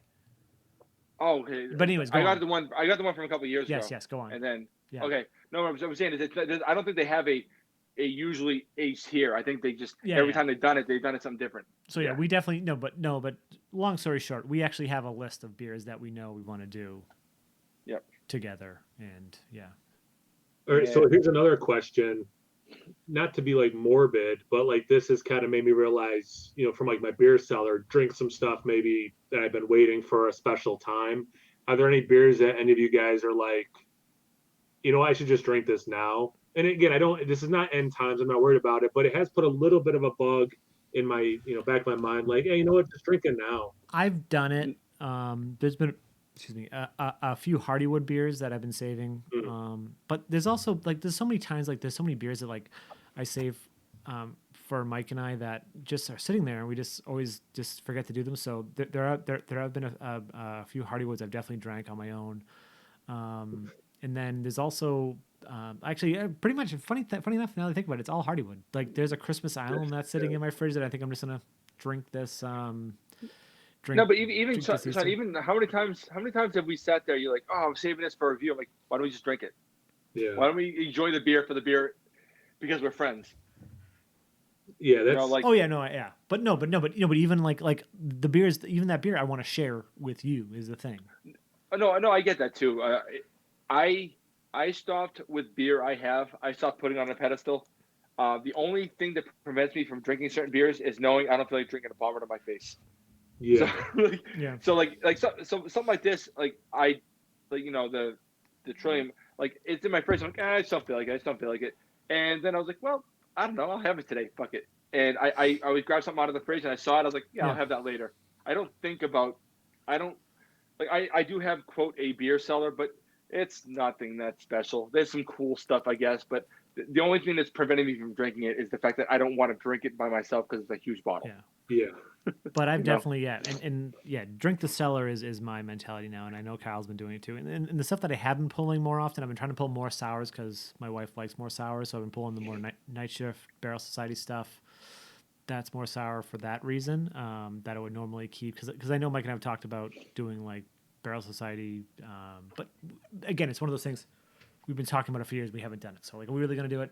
Who knows? We have so many other beers. But anyway, sorry, I just kept rambling. Go on, Kyle. So what about you? Actually, hold on, Kyle. Hold on. I'm gonna walk away for a bit. I'll be right back. Sorry. Okay. Just let you guys know. I mean, I did look at like the beers I have in my cellar to make sure there wasn't anything like I definitely want to drink right now. I will say I did pull a trigger, and on the secondary, I did buy a Worldwide Stout aged in Utopias barrels. You did? I did pull a trigger. How much is it on secondary right now? Well, it depends where you go. Be honest, I may pull the trigger too because let me guess. He's not here to watch it. Then I could surprise him. You guys, I'm a pour beer. You guys guess. Let you guess first, Sean. What do you think you paid on secondary? Secondary is so hard though because I don't usually buy secondary a lot, but I am in a group chat with some friends who one of the guys is big on secondary, and secondary fucking blows my mind. I'm gonna guess. All right, so how much do you think it is? So actually, Kyle, quick, how much is it? Retail price. Retail price. I don't know what it retails for. I don't know. Oh, okay. All right, fine. I'm gonna go $130. $130 a bottle. I'll say 25 plus label. So you guys are both kind of right. I'm actually looking up the one right now. Again, I usually just trade. I don't really do. Someone actually bought it. The one website I went to was like $120 for a bottle. Yeah. And then the one I ended up buying from was $30 a bottle. Okay. Like totally, like 30 yeah. Shipping and everything. Is it still available? Can you get more? Because I will definitely PayPal you if you get it. Well, the one that was 120, someone bought. Yeah, so fair it's enough. not available anymore. And then just look for a friend. Do you have any friends that live in Delaware? Because it's available in Delaware. I don't. No, that was my issue. I was hoping. I don't know anyone in Delaware. 30's not bad. And it's a. I mean, the regular is 10. I would assume it would be max 10 a bottle, like in a 4-pack format. That's what the regular is. Yeah. Why would it be any more than regular? Because those people. barrels. Yeah. Whales, bro, whales. $12.50. So $50 a 4-pack. That's what I'm guessing. Because Worldwide Stout, barrel aged Worldwide Stout is what, like $50 a 4-pack, right? Yes. Yeah. So 50 a 4. So I could see that being I could see that. Yes. Yeah. It's got to be more than the regular, which is like 40 a 4-pack. Typically, I mean, that's why I said 25 plus label, so it'd be like 100% profit plus label. Yeah. But yeah, no, because I looked at one site first, and when I saw it was over $100, I'm like, no. And I tried something else. I'm like, oh yeah, I could swing that. Yeah. Well, yeah. Anyway. Did it come yet? No, this was yesterday. I want it super bad too. I do too. Let's have you guys. Let's put it this way: would you guys do be on lockdown and doing all that stuff? Do you see yourself having different habits in life, like what you normally doing? The only reason I say this is because Kyle's like, I went on secondary and bought a beer. Like, I need to stop buying shit on the internet in general. Like, I'm finding myself just randomly buying shit I don't need way more often than I usually do. Like, I'm not a big, like, I'll just randomly buy shit. Like, I'm like buying like shit I don't need. I hit the bathroom, so I'll answer this first. Sean, I'll give you some think time, then you guys can catch Mike up. I'm trying to still drink one beer a day like I typically do. I'm trying not to, I'm trying not to do that stuff, I guess is my answer to you, Matt. Like, not even just beer, like anything. Yeah, no, I'm trying to be aware of. It's like am I hungry or am I bored? I'm at the fridge, Okay. So it's like, do I really want this or need this right now? Would I bought it under normal circumstances? So I'm trying to be like super aware of it. Is where I'm at. Yeah, I got the bathroom. I'll be right back. Go ahead. I think I'm probably doing. I don't know. It's and actually, I think I said this on Dude Mike. That beer still looks fucking gorgeous for how old it is, but I guess the color's not going to change. How nice did that look, huh? It looks freaking amazing. Well, that one triple, was it quadruple IPA I got from you guys sucked hot balls. Oh, the Plains Over Car. Oh, that's awful. That beer was fucking terrible. Awful. I was hoping that got better. That's why I bought it, and that was terrible. This one's good. That's not It was quad though. It right? was fresh. I've not had this one yet, so let's find out right now. But I think to answer your question, I think I pretty much said it in I think your last live stream. Like, I don't know. I've been playing more video games. I've been working out more, but other than that, like, my day-to-day life hasn't changed because, like, I work from home, every day of my life. So it's just more of, morphing to other people being here. And I said that to my coworkers. I'm like, everyone's like working from home so hard. I'm like, no, it's not. Just like, but now it's figuring out how to work from home with a 5-year-old and your wife, which is. Well, that's like, go ahead. Sorry. No, but what you said about buying stuff more, the last week or so, I think I may have said this last time we talked. I said to my wife the other day, I was like, we're spending less money. Like, I'm realizing I'm spending way less money than I normally spend. And I went on like, I don't know if anyone goes on like Woot or like Slick Deals or whatever. So Woot's like, yeah. So right. And I go on there and I'm like, and I'm looking at much stuff. I'm like, I'm saving so much money. I'm like, there's so much stuff on here I could buy. Right? Like, that's what I'm talking about. Dude, I bought a fucking $100 mouse. Yeah. I bought a fucking $100 mouse yesterday. Like I got the deal of a century on a monitor. I saw that on yeah, I saw that. I'm using it right now. I got a 27-inch. I mean, it's a 1080p 60 hertz monitor, but it's 8-bit monitor. It's not like 4-bit or 8-bit for $1. It was mislisted on the website. That's it was insane. BenQ. It's a BenQ monitor. They accidentally BenQ is like a freaking brands that like nobody would understand what BenQ is. Like I'm not. No offense to Kyle and Mike, I don't think you guys would know what a BenQ brand is, but that's a crazy monitor brand. Me, Tarzan, you, Jane. Refurbished one. Yeah, it was a refurbished one, but it was still a fucking $1. I was like, and I ordered it just to be like, because I was looking, I'm like, I need a fucking monitor. Might as well buy one. And I'm like, $1. Like, this is wrong. I'm like, fucking order it. There's no way they're gonna send it. They're gonna be like, sorry, that our system's fucked. Yeah, it came today. It's like, yeah. I mean, granted, it cost me $39 because I had to pay $38 in shipping. So. That's still so fucking worth it. What does that retail for? What would that retail for? Oh, it's 2.5 years old. Yep. So it's discontinued model. The only one they have refurbs. They have 2 refurb sites, which is direct from BenQ, which is where I bought this for $1. Their secondary site, which is called BenQ Direct, which is like their outlet site. The refurbished models go for $175. That sounds like a great deal to me. That's awesome. I kind of feel a little dirty, but whatever. You didn't put it for sale. Well, here's the thing though. The reason I know BenQ is because I have the projector instead of TV, and I use BenQ. Like I've used BenQ for the past like couple of years on projectors. And the new one I just bought has been giving me so many problems, and they're kind of like dragging their feet on getting everything settled. So I'm like, I don't feel that bad now.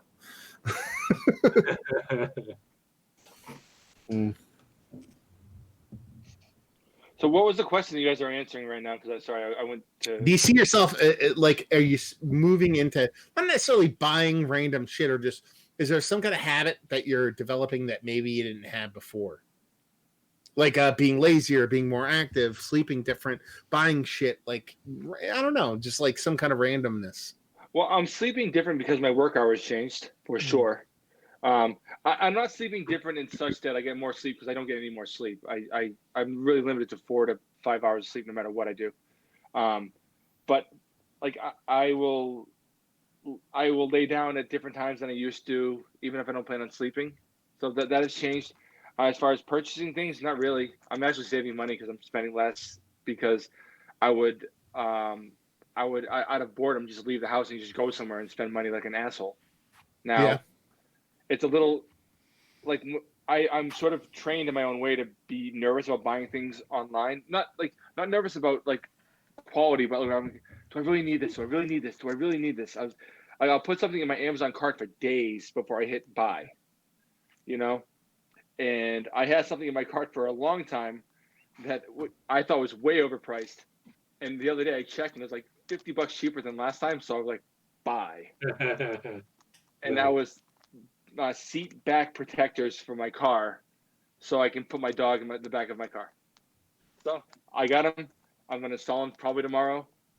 It's a really exciting purchase because it was like $100, $100 something dollars. And now they're like, I think I bought it for like, $60 or something the other day. Does it cover the seats or is it one of those like hammock looking things? No. Like, I have like my car. I don't know if I had it when you came down. Maybe I might have. I have a Subaru Impreza, but like a hatchback. I have a liner for the trunk, like the cargo area. Now I have seat back protectors to go on the back of the seats, so I put them all the way down, and my dog can be around the whole back of my car. Gotcha. And instead of me keeping him in like the trunk kind of area, like not a trunk, but you know what I mean, the cargo area. So now, and my dog has extreme anxiety about being away from me. So even like 4 feet, he starts to lose his mind in the back. He needs to be closer. I had the same thing in my car. Yeah, so I'm gonna install him tomorrow. I'm excited about it, and then next time I go somewhere, I can have my dog literally almost right behind me, and he won't be whimpering and whining the whole drive. You know. My dog was the same way, but now that my daughters are here, my wife's home all the time too. He's like, I get to like spread out who I'm around all day versus just like I get home from work and he's around me. Yeah. I get you. Dogs are the best. Dogs are the best and the worst.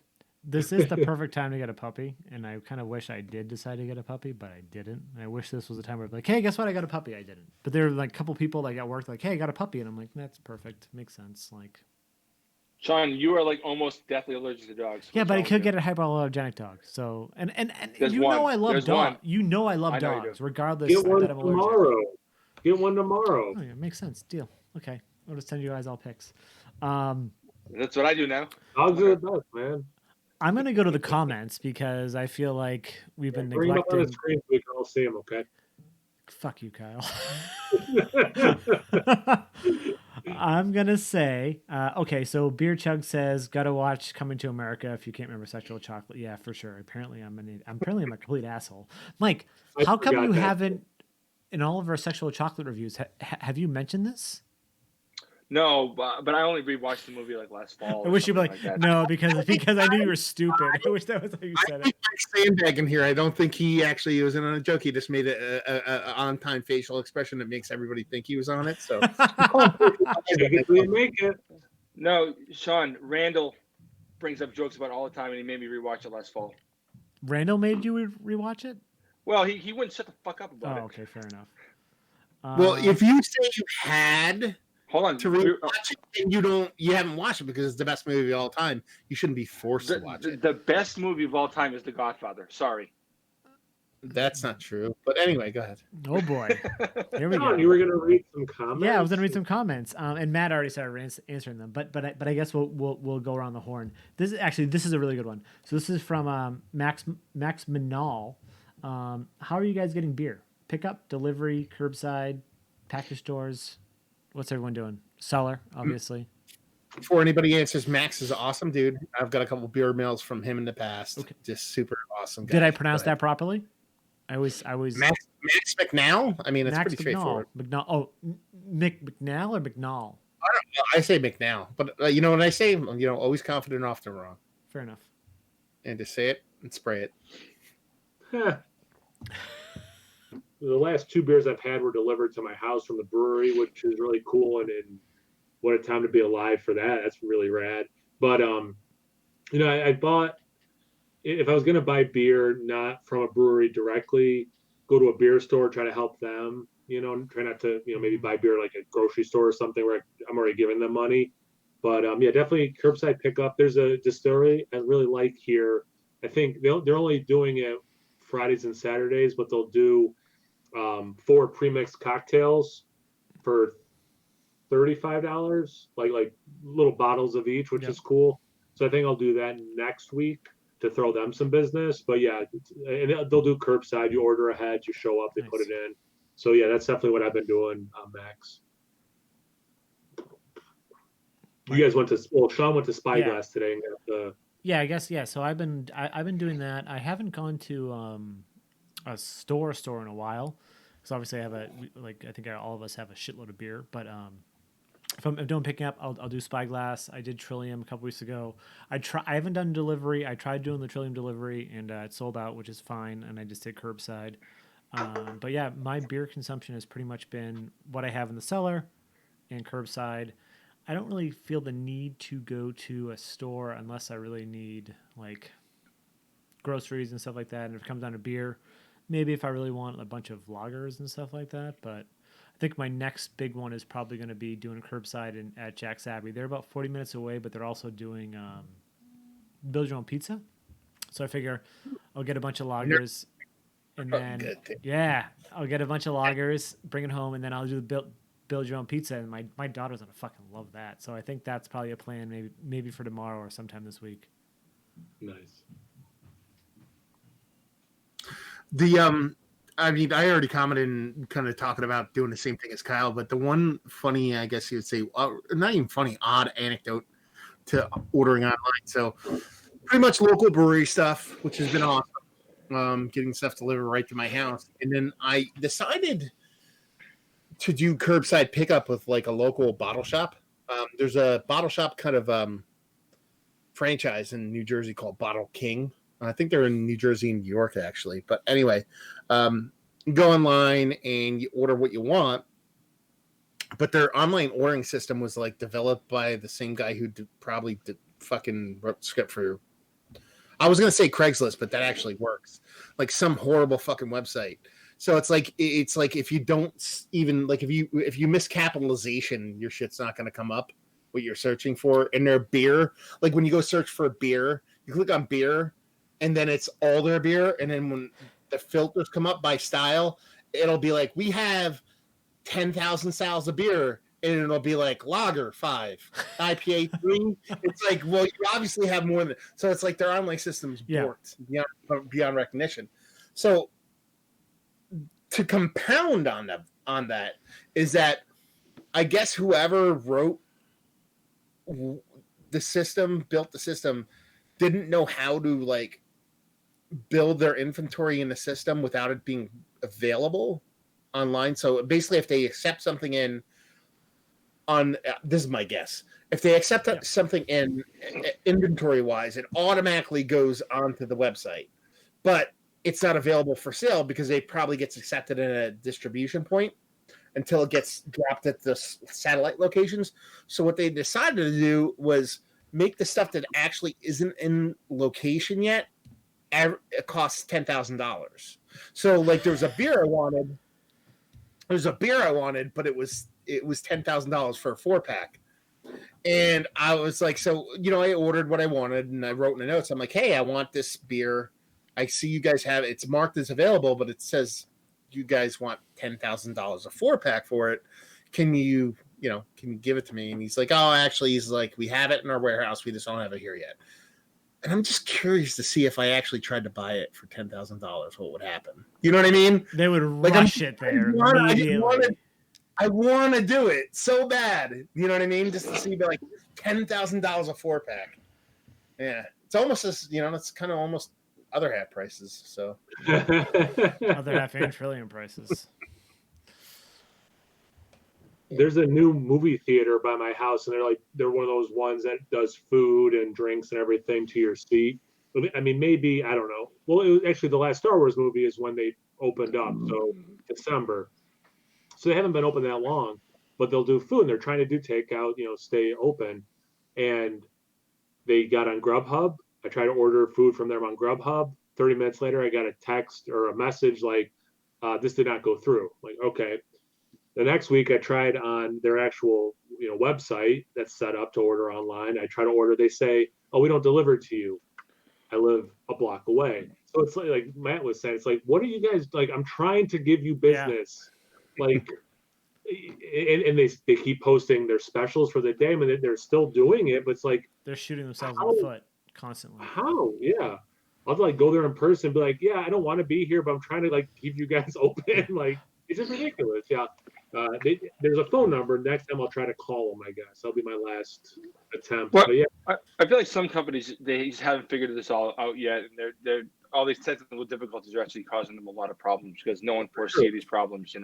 Well, but they're complicating the issue. You know what I mean? Like my largest local brewery, Zigmeister, they just write your name down. You call them on the phone, and they take what you want. They write it down, and that works for them. Like for us, like we could do online shopping for groceries where I live, and you could either have it delivered to your house or you could do curbside pickup, and they stretch out the time that you could do that by 2 weeks. So like they're filling up like instantaneously. Like you actually can't get groceries anymore. So they went to an actual like almost like a beer line ticket system, to where it's like you have to actually log into the website and it says your line, and then a couple hours later they let you shop. You know what I mean? And that's frustrating, but at least you could do it. The mom and pop grocery by me, Dale's. There's 2 locations in the whole universe. And like I called them today and I'm like, give me this.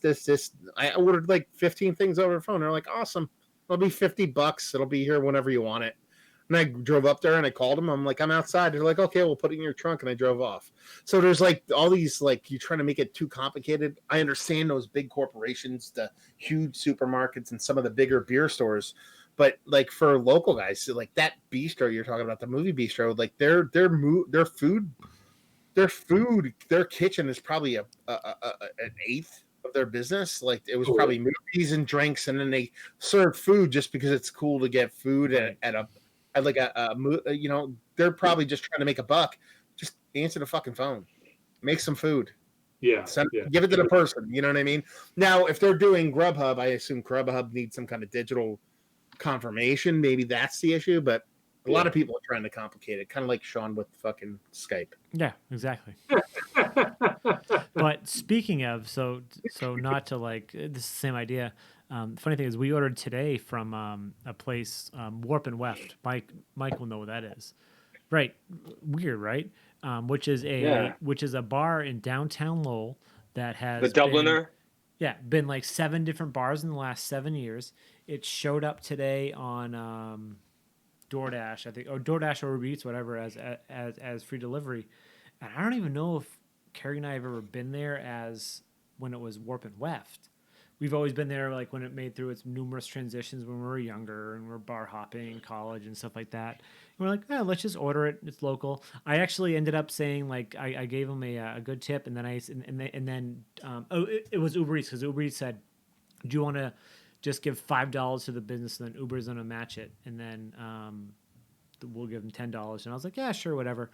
And it was right before Mike and I did a review, and before we started doing the test with Kyle. I had half my burger. The burger was fucking a little bit cold, but it was also because I was dicking off for work stuff, and it was freaking delicious. Carrie loved her flatbread, and like these businesses that are, you know, bars that are living off of, you know, people patrons coming in buying drinks like that, and not necessarily the food. And like now, like they're still making food and they're still doing delivery. Like it's still a valid thing, and like it's still really, really freaking good. I don't know if that was off topic, but well, Warp and Weft is more of a restaurant now. Is it? They're not really a bar. Yeah, they're more of a bar late at night, but they have like they have lines to get into the restaurant sometimes. I legit don't think I've been in since it has been called Warp and Weft. I've been, I think, twice. Shane got sick both times. What was it before Warp and Weft? Wasn't it Wicked Cheesy? No. Wicked... No, it was Wicked Irish Bar. No, I've never been in there. No, I've been in when it was Warp and Weft. Then Wicked Irish sounded stupid. I don't think I ever went in. Me neither. I think I might have went with Reed. I could have been drunk. Who knows? Yeah, I think I went with Reed, and April Dufresne was bartending. It was terrible. How's Reed doing?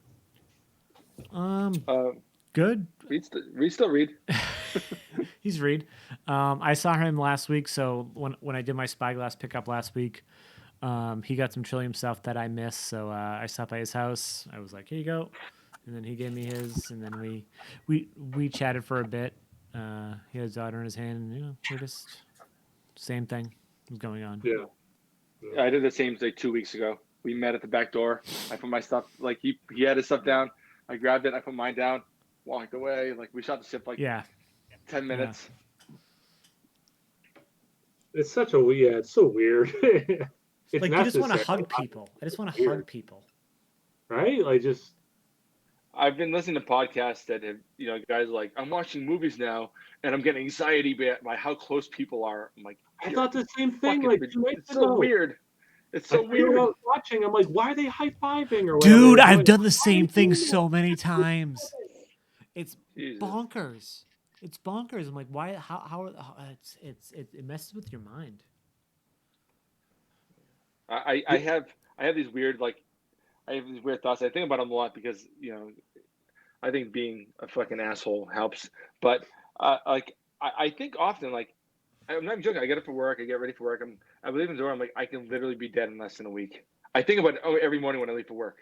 I can be dead in less than a week. I don't go that far, but you don't leave that building. You don't leave your house for work. Fair enough. The thing is, that when I go to work, I deal with a bunch of people who I don't know what they did yesterday. Yeah. You know what I mean? And we walk around with those surgical masks for whatever that's worth and stuff. But like, even if everyone says, yeah, I've been home. Oh, I've only been with my wife. Yeah, but what did your wife do? And what her friends do? And what, right. Like, and you went to the grocery store. What did they do? All these people, like you're looking at people with this weird suspicion, you know? And then I just realized, like, well, if I'm fucked, I'm fucked. You know, I need to pay my mortgage, so I'm going to keep going to work. Yeah. It's how do you makes it depressing? No. So Mike, actually, the most interesting. I have two questions. Well, one, Matt, fuck yes. Two, Kyle, what did you pour? Because no one has asked since you poured that. It looks like a sour. Yeah, just because you guys hate those Warhead beers so much, this is their base beer for the Warhead. This is the base, but this has raspberry banana in it. Okay. So it's a base sour. They have the same sour. Sometimes they release it just a sour, then sometimes they put fruit in it. This is one of the ones that has and that fruit still has in the lactose in it? And this one has lactose. Okay. So Warhead does not have the lactose. Right. And how is that? Great? It's really good. Yeah, I mean, the raspberry is nice. You get a little bit of banana. I guess, according to the brewer, they put the banana in a little bit more for mouthfeel. But you do get a little bit of the taste. But you definitely get the raspberry. Yeah, it's nice. 4%, which is awesome. Oh, 4%? Holy shit! Yeah, that's really friggin'. That's awesome. Yeah. And Mike, how is it after like 2 years, a year? World class. Still freaking great. Yeah, it's very different though. Like, but the mouthfeel is gorgeous. The carbonation is very nice. The body, but it's much more like papaya forward, which is very strange. It's much more of. I'm not getting that much citrus. I'm not really getting that much mango or anything. It's tropical, but in a different way than I'm used to. Nice. I'm not mad at it. It's really, this is world class. It's 9 out of 10 easy. Nice. Matt and I were on Rod J's live stream the other night, and one of the guys on there was talking about that hop. What's the coconut hop? Sabro. Yeah, Sabro. What was the Hop Butcher beer we all had? Was it the Thunder? Crap! What was that beer that Hop Butcher sent us? They had that in it. It was so good. I don't remember. I don't remember the titles of any of their beers. Yeah, I know. I remember. I liked them all. Yeah, I remember one of the ones that we reviewed together was so good. Yeah, that beer is so good. I'm looking at it right now, if I can. They do so many Sabro hops, so you'd pretty much have to sort it by like new. The Thunderbolt? Thunderbolt, that's what it was. Yeah, Thunderbolt. Okay. That was the only one from them I've had that had that hop in it. But I mean, Matt, you've gotten their stuff longer than I have. But yeah, that was so good. So Matt, that made me think that I had reached out to those guys, and I had reached out to Pariah, just ask them how they're doing. Have you talked to any of the breweries yet about how they're doing? Some of these guys you kind of keep in contact with? No, I have not. So I remember you were going to maybe try to get some podcast stuff going. So I wasn't sure. I just talked to the Mortalis guys. I wanted to talk to the Pariah guys. I just haven't got around to it because I don't know. I just haven't got around to it. Was the Mortalis conversation more of like, hey, let's do a podcast where you talk about that? Or did you yeah. Okay. Yeah, because I don't like that. I don't want to talk about it until it's live. So it's genuine, natural reaction and shit like that, you know? Yeah. No, I figured that's why I asked. I figured as much. Yeah, I talked to those two. I talked to this company and then the North out of Endicott. Those are only four that I kind of know enough to contact, you know? What did they say? Worth seems to be doing all right. These guys are doing. It seems like everyone's doing all right. You know, like that's kind of the response I get is, yeah, we're doing fine. Hop Butcher they haven't changed anything. Stores are still open, so they just distribute. Yeah, they distro. They basically gypsy brew and then they distro. So, but like last night when I did the podcast with Augie and Steal the Spear, he was talking in depth about. You know what I mean? Like what's going on at the brewery, you know what I mean? Like what he had to stop doing and what he can continue to do. So it just, and what did I forget who I was talking to. I don't know if it was it on Rod J's maybe, or I was like, you know, it seems like the breweries that didn't have it together. Yeah. You know what I mean? If you didn't really have it together to begin with, those are the ones that are really going to go down, like the ones that have it together and make a good product. Because you can really have it together, just not really have it together on the brewing end of things. You know, as long as you have it together, it's not positive. It's not like you're going to be swimming in money, but you'll be able to weather the storm. It's just, the fringe people might not be able to. And while unfortunate, it is what it is. I don't know what else to say. Yeah, it's life. Exactly. I'll build off of that. Like one of the people they had interviewed for the podcast was Other Half, how they're dealing with this. Yeah. And it seems like around me in the capital region of New York, every place that's ever had Other Half, like ever gotten a drop, has Other Half right now. So like definitely like tweaking their, how they're doing their beer releases or whatever you want to call it, which is great. I mean, you have to adapt. You have to. This is forced to. No, that's good because we always listen, I'm drinking, I've been drinking like a cane beer I can't typically get because it went to distro because they have no other option. But here's a really cool thing that Augie spoke to last night, which was happy birthday, Pupples. The heck was that? Anyway,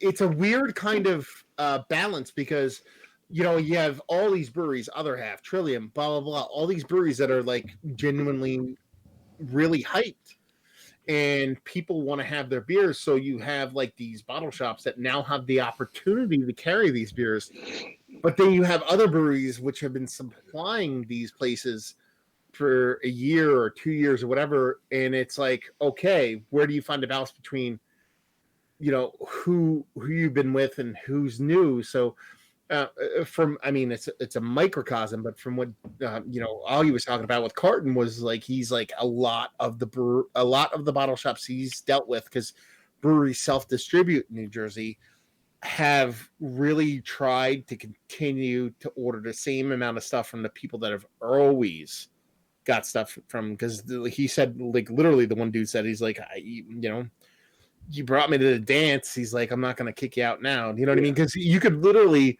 if you wanted to, especially in, Massachusetts, New England, those areas, you could be like, okay, now I'm just going to carry Trillium and Treehouse and all these other breweries that are now going to go to distro because everybody wants them. And then what happens to Relic and what happens to, all these other breweries that have been really trying, have been your big sellers during the time when those other breweries can't come in. So it's kind of trying to find that balance. And I'm sure some tap bottle houses have been like, go fuck yourself. I'm going to carry Equilibrium. That's all I'm going to do. Yeah. You can't do that because you'll make a little bit of money now, but then when you go back and everything goes back to normal, hopefully, you're like, you go back to fucking whoever, Relic or fucking Proclamation. You're like, okay, I want to order now. I would just be like, go fuck yourself. You know what I mean? Like, you literally dropped me when I needed you the most. So it's an interesting kind of thing to keep an eye on, to see how bottle shops fare. To kind of build on that, I wonder, not to call it breweries, but I wonder a Trillium, a Treehouse, and Other Half, when this is all said and done, do they keep trying to distribute, or do they try to go back to like, no, you have to come to us to get our beer, because remember, our beer is so special and so rare, and you come to us only. Well, when it comes to Treehouse and Other Half, they're not distributing; they're just doing pickups. I guess it's no. Other Half is distroing all over the place. Are they? Are you sure? Because I thought they were just doing delivery. Other Half is Oh yeah, they're totally distroing. Trillium is doing light distro. Treehouse is definitely just doing delivery. Yeah, or curbside pickup. Okay, yeah. And then like Alchemist is doing distribution. Yeah, because Alchemist closed down. Even the breweries closed down. Yeah. Yeah. So, but it's one of those things where it's like, I don't. So, it's classic supply and demand. So it's like, the people that want. Let's just pick on who's at distro right now. Other Half. Let's just say Other Half. I don't know. I mean, yeah, and there's many breweries. Like when if everything goes back to normal, and again, air quoting the shit out of normal. Yeah. If everything went back to the way it was, they would just go back to their model, not because they want to, because they have to, because they can't produce enough beer to go to distro. The only way they can actually keep open and pay their employees and do a lot of that stuff while still having furloughed fucking tap room attendants and all that stuff is to go to distro. There's no way they could do it. You know what I mean? They have to. All these breweries have to go to distro. So if everything went back to normal, then they would just go back to the way they were because people would continue to go back. Now, I saw a couple statistics today on take your polls as they are, but I saw a couple of statistics more geared towards sports, but it translates to this, is that will people be comfortable going to sports, being in a stadium, sitting next to people? I don't know how comfortable people without a vaccine. It's going to take a while, for sure. It's going to take a while. So are people going to be willing to sit in a tap room, or will people going to be willing to sit in line at those breweries? Well, so I think you're going to see a mixture between both for a little bit until everybody kind of eases into something normal. And then when you combine that with, this pandemic is definitely going to die down during the summer, but there's all indications that it's going to come back in the fall. So at what point do we go, okay, everything's normal, or do we just kind of go to, DEFCON 5 to DEFCON 4? Like it's going to be an interesting way to see how people react. But let's put it this way. People are still getting stir crazy, man. People want to go back and do what they want to do already. Like I see it constantly, even at my work. I see people a couple of people have gone back to work that shouldn't be there. People, I work with a couple of people that are elderly. One guy had a knee replacement and a heart valve and whatever. He's like, I'm just going back. I'm like, you're just stir crazy, dude. Like you can do everything from home. So, human condition combined with life as it used to be, it'll be an interesting kind of mixture to see how it what's the difference between this and I guess what people were doing with SARS and H1N1? Like, were they staying in other countries? Like, were they really? Those weren't as those didn't spread so fast. It wasn't as contagious. Yeah, that's a good point. Yeah, this is yeah. And you can't compare it to that. You I don't even. It's hard to compare it to anything really, because you can't even compare it to the Spanish flu or anything like that, because it's literally 100 years ago. You know what I mean? A century ago. It was 1920, right? Yeah, 1916, I think it was. Yeah. And but you also talk about pre-antibiotic, pre-internet, pre-travel. So there's positive and negatives and all kinds of things. So it's definitely unique.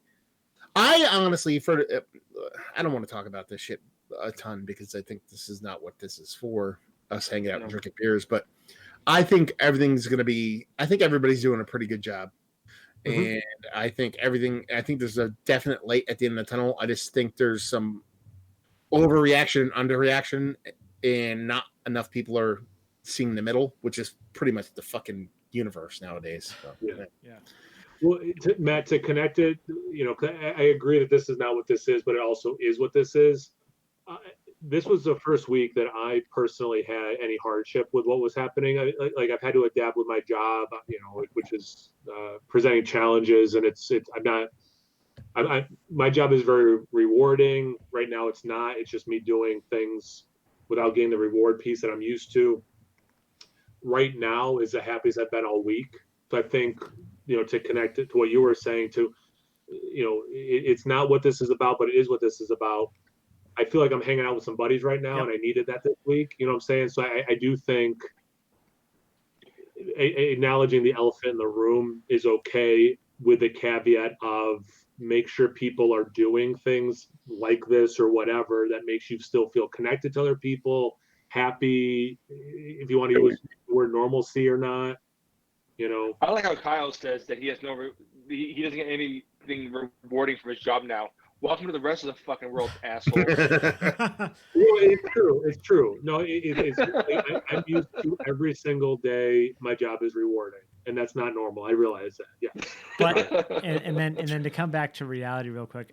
The funny thing was, actually, this is not funny. Kyle and I were texting the day when you said that you really felt it was real, and the funny thing is, and this goes back to the whole thing in the beginning of this conversation where we said, this isn't just a bunch of people reviewing beer on YouTube talking about beer. It's really about friendship. Kyle was the first person I shared that I said, I didn't tell anyone else I felt nervous that day. I didn't even tell my wife that. For some reason, I was texting you, and I just felt like we were texting, and I was like, it was the first time in this whole thing where I felt nervous going to the market, and I was texting you, Kyle, like, Yeah. and that's what it was, and like, it's a I don't know, it's a thing. Modern day love story. Yeah, I think so. Yeah, Yeah, no, I it think is. that's where I was I going was with just it. thinking When I was like, I was nervous. I was like, well, that person could have it. And like you walk in, and then that was also the first. I think the reason I was so awkward was you walked into Hannaford's and they had the arrows. They were like, go this way, go this way. You got to go one way, and that was totally new.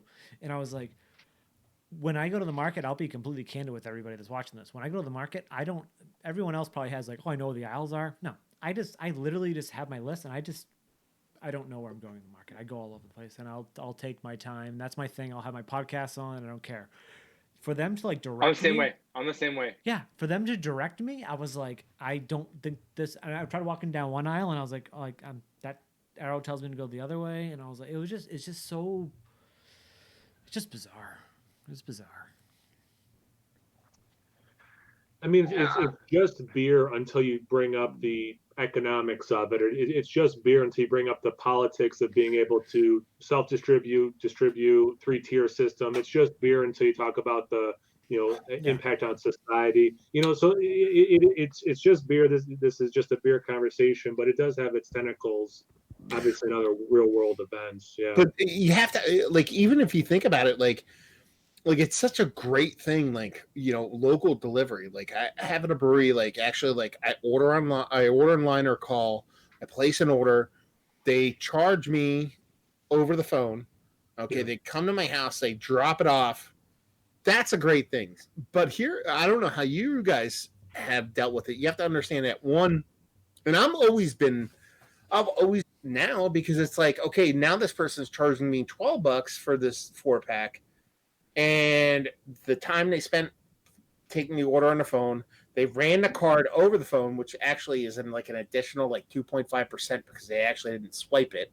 Then they got in their car, they drove here, they spent the gas mileage on their car and their time to drop it off at my house, yet they're charging me the same amount that they did beforehand. Even if they tack on a $3 fee or a $5 fee, that's almost like, that's not covering what they're putting in effort wise. So you have this kind of like loss of margin. Then you actually have on top of that, like, the fact that even if a brewery's doing okay, chances are they've laid off workers, they've cut production by a lot. It's kind of crazy. Like that one place, like I said, there was a mom and pop grocery store by me. I went and I drove up, they put my stuff in the trunk, and I came back and they fucked up my order. When I called them, and they fucked up my order. They actually gave me something that I did. They omitted something, gave me something I didn't order in placement of something else. Like they gave me a pound of ham instead of a pound of cheese, and then they gave me two half gallons of orange juice. They didn't charge me, so I called them, and like I told them, I'm like, yeah, you fucked up. Not like that, obviously, but I'm like, yeah, you fucked up. I'm like, at first they kind of got a little bit defensive, you know what I mean, about it, and I was like, no, I'm like, you actually charged me for this hot food order, this ready to go order. It was $8, but you actually gave me half gallons of orange juice. You didn't charge me. I'm like, which costs more? She was like, well, the hot food was $8. Your OJ should have been like $5. She's like, we owe you $3. I'm like, just fucking keep it. I'm like, You're not marking up your prices. I'm like, you're dropping shit off my trunk. And she's like, we can't do that. I'm like, well, you're going to have to do it because I'm not going to tell you how to give me money back. You know what I mean? So it's like shit like that, like where it's like, sometimes shit is a bit more expensive than it should be. But times like now where you have this kind of service, it's great. But I still think people still need to go appreciate it. You don't have to appreciate it with extra money. Some people don't have extra money. I'm lucky enough I can give somebody $3. And I'm not laughing at that because I think it's a joke. I think that's legitimately people are in that situation. Well, no, it's going to be a learning process for everyone because like obviously supermarket's not used to doing it. Like they're going to have to. They're probably used to doing it in certain fluctuations, but now it's going to be like they're doing it way more than they used to. I realize it's just in general. I realize in general that like the way I've been looking at my money is just indifferent because, like I said, I look at my bank account every week and I'm like, it's higher than it has been because I haven't been spending. So the things I've been spending on, I don't mind spending a little bit more on if there's anything. Like I don't like where certain things. If I was at the grocer, I wouldn't only buy if it was on sale. Like, well, I'll just get it now. I don't care. Right. I want this. I want this. I'm going to pay for this. It's not the same as before, where it's weird that I was more concerned about being able to spend on stupid shit where I wasn't worried about food. Where I'm only buying this if it's on sale. I'm going to buy what I want. I'm going to eat what I want, as long as I can, for as long as I can. Yeah. When I can't, I have plenty of rice and eggs. Right. And the other thing is like, for as utopian as it seems in the beer world right now, if any of us is be like, okay, you could get beer delivered directly to your door or life goes back to normal, you're fucking picking life goes back to fucking normal. Yeah, that's 100%. That's the thing that I think a lot of people don't get, is that it's great and it's fun and it's kooky and it's great right now, but I want back to normal. Yeah, I want to sit at Spyglass. I want to sit across from Mike, and I want to sit across from both of you if you ever come up here, and I want to drink some Spyglass stouts and be like, how fucking good is this beer? How insane it is. Yeah. Hey, Sean, speaking of beer, what are you drinking now? You got something new? Oh, I do. It's Spyglass. This podcast brought to you and sponsored by Spyglass. By Spyglass. So the funny thing is, this is Spyglass Binary Stars with Strata. So Great beer. They make Binary Stars with Galaxy, and I texted Mike and our buddy Reed the other night. Funny enough, I'm like, and we removed the Galaxy is the last thing I ever want to hear in a beer description. But I guess they didn't have Galaxy, so they added Strata. It's really good beer. It's very light. It's 7.2%. It drinks lighter than that. I think the double IPA I just had was a little bit better. But these guys, I can't say better things about these guys. Like, they are making beers that are on par with Trillium, on par with Treehouse, on par with Other Half, on par with any of like the big hazy breweries. I'll say it. I have no problem saying it. No, I will say, and I'll say this: having moved to New Hampshire last year, New Hampshire beer in general not that great. At best, you're talking about like Stoneface, stuff like that, which is good beer. That's fine. Stoneface. But like, no, I like Stoneface, but there's a lot of beer like where you like people. Oh yeah, have you tried X? Have you tried Y? And you go there like, this beer tastes like fucking tap water and shit. What the fuck? So everywhere you go, it tastes. It's like it all has this weird sort of. Everything tastes to me almost like tap water in a weird way. It has a weird minerally kind of a taste, and I avoided Spyglass for a little while, even though I got advertisements for them in my mail. And I would go to a brewery. Wait, hold on. They sent snail mail? I think so. Josh is the first person who told me about it. And I think you got it in the mail. Wow, impressive. But go on. But I used to go across the street to White Birch. Yeah. Which, when I had them, I'm like, wow, this is really good for New Hampshire beer. For New Hampshire, go on. And the first time with the Spyglass, I was so blown away. I could not stop texting Sean. I'm sure I blew up his phone in a bad way. I must have sent 60 straight texts about each beer. I got a flight. I could not believe that the stouts and the IPAs and the tart blondes, I was like, these are as good as anything I've ever had. I had a beer that tasted to me somewhat like Green from Treehouse. I had something that tasted like, I had these incredible stouts. They had a stout called I don't remember what it's called, but it was a chocolate truffle stout. And I had all these amazing beers, and like, I'm texting Sean, losing my mind having them, and I kept getting flights. And then Shannon texted me, "Where are you? You're supposed to be home." I was like, "Oh shit!" But all these beers were blowing me the hell away so bad, because every beer I've ever had in New Hampshire, I've always tempered with, "Well, it's good for New Hampshire." It's qualifier, yeah. And where Spyglass, even though it's small, the place is only slightly bigger than my home bar, and the beer is absolutely world class. Absolutely world class. Anyways, we're almost at 2 hours. Should we probably, 4 of us, think about probably this was fun.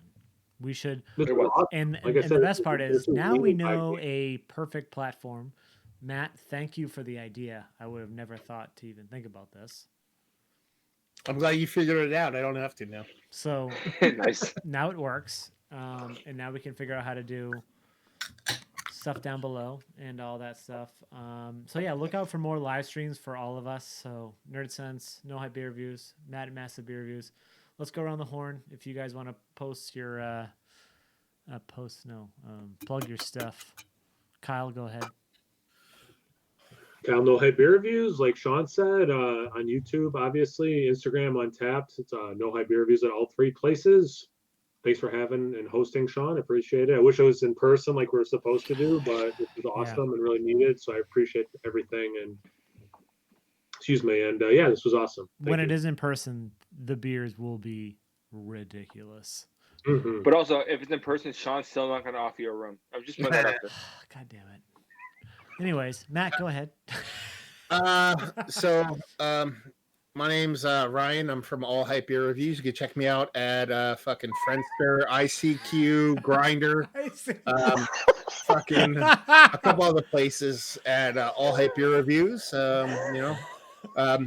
Be nice and imbibe. Cheers. Matt, you just poured a beer. What did you pour?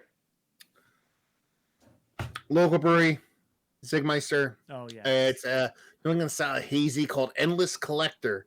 It's probably by far and away the best hazy they've ever produced. I reviewed it. You will see that shortly on All Hype Beer Reviews on GeoCities. .com.